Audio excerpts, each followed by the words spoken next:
As a cultural anthropologist and educator, a story for me comes down to a moment of connection, a moment in which storyteller and story listener know one another in a new way. I first heard of digital storytelling at an academic conference on medical anthropology. The presentations were stunningly vivid and real compared to the slate of panels on disease demographics and illness theories. This group of anthropologists seemed like artists to me. One of the presenters had brought young people and elders together in a Northwest Native community so that the kids could help the old folks recount and document their memories. Another had created a program through which young women built stories around images of themselves, body maps that help them document and strengthen their body image. Could I and even my students work with stories in these ways? Why not? Anthropology is first and foremost a storied discipline. I had been writing, though not often publishing, stories from my own fieldwork with acupuncturists, medical students, and childbirth practitioners for years. I was also curious. Were my students somehow preternaturally adept at technology, like the native kids showing their elders how to use computers seemed to be? Would the digital part of this kind of storytelling come more easily to my students than to me? I formulated a project, applied for funding, and began learning. I discovered the Center for Digital Storytelling and traveled to Berkeley to take their standard workshop, followed by a facilitation workshop a year later at my sister campus in Minneapolis. I developed a research project to investigate what I've come to call naturalized technology practices.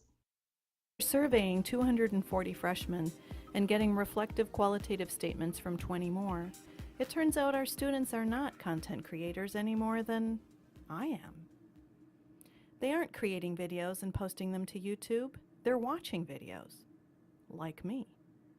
They aren't even writing emails as much as they're checking email, just like me.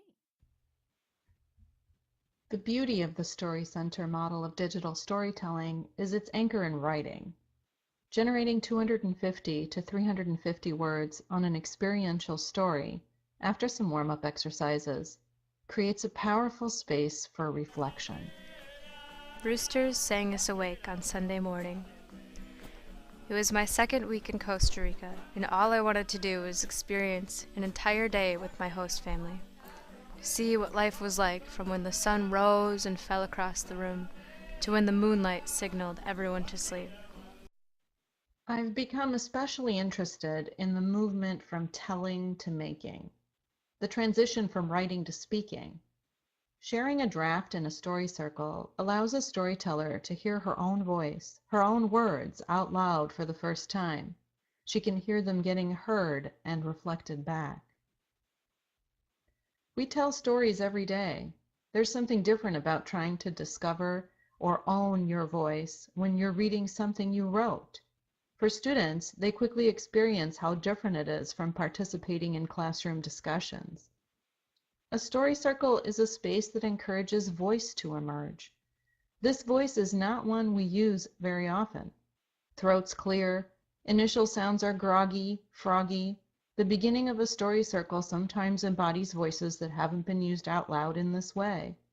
Everyone is waking up, as though from a long nap. The seconds turn to minutes and minutes turn to hours. The whispering wind carrying away my foggy breath and swaying the leafless branches is melodic. The dreary light of the day reflects the gloominess of decomposing leaves on the ground. Gray squirrels scurry underneath my stand, and their enthusiasm makes me restless. This is what I heard in your story. Feedback builds community and connection. Then the members of the circle are eager to see the final stories, happy to help each other on workshop days. This tool I just discovered might be helpful to you. This is what I heard in your story. Feedback becomes a map. The map allows makers to naturalize their use of technology that follows. As a maker, the storyteller turns to the software and the story takes precedence. Rather than shaping the story to the bells and whistles of WeVideo or iMovie, students find what they need in the program to create and be true to the vision of the story. This is what I heard in your story. Who is heard and to what end? I believe the practice that fosters listening is deep reflection. We often don't notice how reflection pertains to practices of listening. I start to slip the harness that fits snug against my body, and I sit clipped to the couch watching the person in front of me disappear below me. Sheer panic rises up in me. My toes are tingling. I feel like I'm going to throw up. I stumble up to the ledge and get latched up. Don't think, just jump.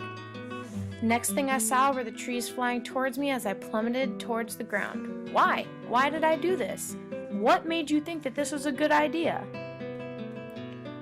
It was pure ecstasy. I have never felt so alive in my life. Listening is first and foremost the act of recognizing what others have to say, recognizing that they have something to say, or better, that they, like all human beings, have the capacity to give an account of their lives that is reflexive and continuous, an ongoing embodied process of reflection. The movement from telling to making is the deepest challenge of digital storytelling. The voice that's telling the story remains disembodied, unmoored without the listeners within the story circle actively engaging, mirroring the story back to the teller, helping her create a map that will ultimately naturalize her technology practices, giving the story precedence over the tools of making.